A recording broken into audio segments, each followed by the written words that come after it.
Boy, sure heard a bunch about you. You see, a good friend of your daddy's. Now, how do I put out hell over 5 years together? Hopefully, you'll never have to experience this yourself, but when two men are in a situation like me and your daddy were, for as long as we were, take on certain responsibilities with the other. Had it been me who'd not made it, Major Coolidge would be talking right now to my son, Jim. The way it turned out is I'm talking to you, Butch. I got something for you.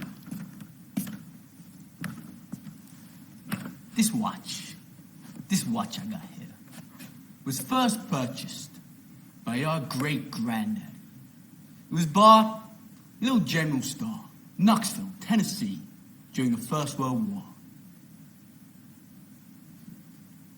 It was bought by Private Dubois Ernie Coolidge the day he set sail for Paris. It was your great-granddaddy's war watch, made by the first company to ever make wristwatches. You see, up until then, people just carried pocket watches. Your great-granddaddy wore this watch every day he was in that war. And then, when he had done his duty, he was sent back home to your great-grandmother. And he took the watch off his wrist and placed it in a little coffee can. And in that can it stayed until your grandfather, Dane Coolidge, was called upon by his country to go overseas and fight the Germans once again. This time, they called it World War II. Now, your great-granny gave the watch to your granddaddy for good luck. And unfortunately, Dane's luck wasn't as good as his old man's. Your grandfather was a Marine, and he was killed with all the other Marines at the Battle of Woke Island. Your grandfather was facing death, and he knew it. None of those boys had any illusions about ever leaving that island alive.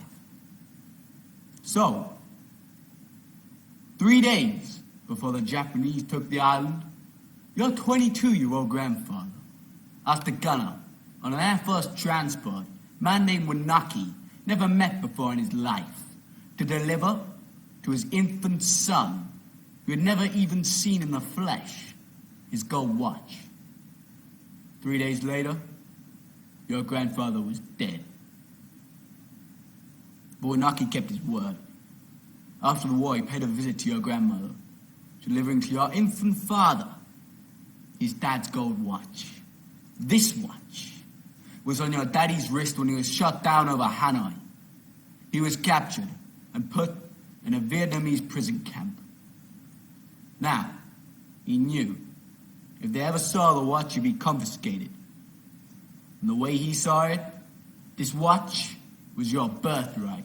And he'd be damned they're gonna put their greasy hands on his boy's birthright. So he hid it in the one place he knew he could hide something. His ass. 5 long years he wore this watch up his ass. And then, when he died of dysentery, he gave the watch to me.